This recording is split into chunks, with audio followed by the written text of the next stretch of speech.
How do you build the strength to get your first chin up? The first thing I want to say is it's not by using one of these. Not a fan of the band? Throw it away.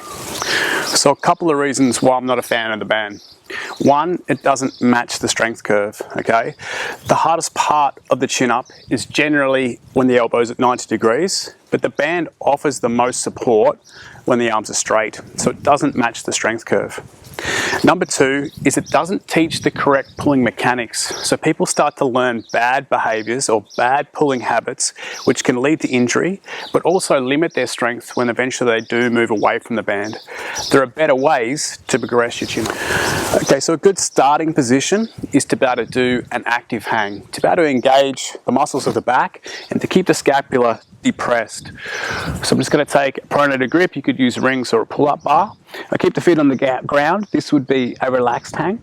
And then I pull the shoulder blades down and I'm just going to lift the feet off the ground now. Okay, so this is an active hang. The shoulder blades are depressed. If I was to relax, they would come up. But what I'm after initially is just being able to actively hold the shoulder blades down and build the strength in those back muscles. I also like to use passive hangs. So it's the same thing, but now instead of pulling the shoulders down, we relax and we allow the shoulders to elevate. This is a really good stretch for the shoulders. This is also the bottom of the pull-up or chin-up position. We always want to work a full range of motion and we just want to make sure we can hang out here. If you've got really tight shoulders, you might find this is painful or you might find it's a deep stretch. If it's painful, go back to the active hang and just work on active hangs to start off with, build strength, and then start to work on relaxing into the passive hang. After working passive and active hangs, we can then start building the strength to perform the chin up or pull up. I like to start with isometric holds because isometrics are a great way to build strength.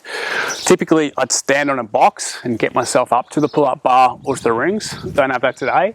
So I'm just going to demonstrate by jumping up and holding the top position. So I'm trying to bring the chest to the rings and I'm trying to lift the chest up, pull the elbows to the floor, and just hold this top position, pulling the elbows down to the ground. You'll notice again, the shoulders are pulled back and down. I don't want to be in an active hang where the shoulders are up. So lift the chest, pull the shoulder blades down, and hold that tension in the back muscles and in the bicep muscles. I recommend being able to build that to a 30-second hold. What do you do if you can't hold that chin up?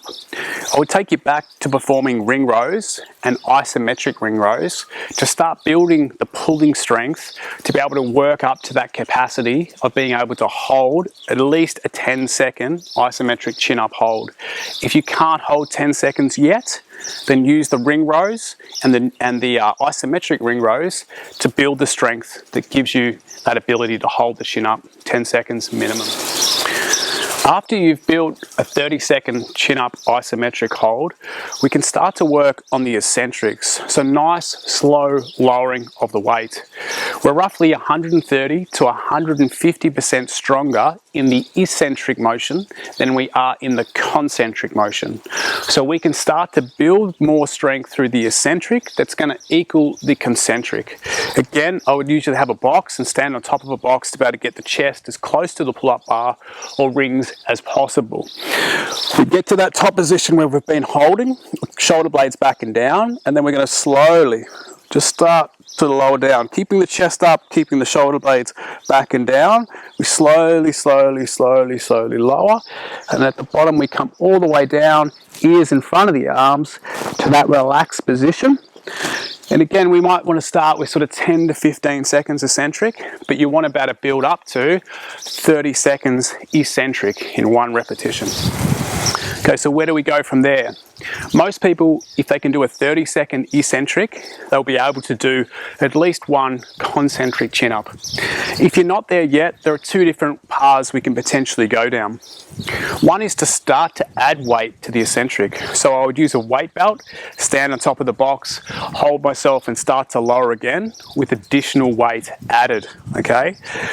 Again, we are stronger in the eccentric, so I can lower more weight than I can pull up. So by adding weight, it continues to help me build strength in the chin up and move me closer to that concentric chin up. If you don't have a weight belt or you'd like to train another option, we can start to do pauses in the chin up. So if you start to try to do a chin up and you notice that you sort of pull to here and you can't get any further, then that's a potential sticking point that we can pause in. Other people might be able to pull and get to that halfway position around about here and struggle to get any higher. So again, that could be a pause position. Whereabouts are you failing in your chin up? Okay, I don't want you to pull to that position. Again, I want you to stand on a box, get yourself to the top of the chin up, lower down to that point, and then pause there for around about 6 to 8 seconds. So let's say I struggle at the halfway point. I would jump up, chest up, shoulder blades back and down, hold that position, slowly lower to that halfway point. 8, 7, 6, 5, 4, 3, 2, 1, and then I'd come all the way down into that bottom position, nice and relaxed, and that would be 1 repetition. We could also have multiple pauses. I could pause at the top, pause at the middle, pause in that active hang position, then relax and then step out. Okay, so depending on your strength, depending on where your weaknesses are, we can start to do pauses in the eccentric to build strength in and around those weak spots. I'd like to demonstrate just a variation on the pull-up or the chin-up, and I'd like to talk about the mechanics. And at the start I said I don't like to use bands because they teach the wrong pulling mechanics. So if I'm going to do a chin-up or a pull-up, it's best to start in that relaxed hang, okay? We want that full range of motion. I can bend the knees, pull the heels to my butt and actually arch the back just a little bit, because this shortens what we call the lever length and it will help to target the back muscles a little bit more directly. We want to build good strength in those back muscles. Many of us like to pull with the bicep. So demonstrating a correct chin up or pull up, okay, I'm going to set the head hang in that dead hang. I'm going to pull the shoulder blades back and down, so now that's that active hang, and then from here I'm going to pull with the biceps, keeping the chest up, slowly lower back down.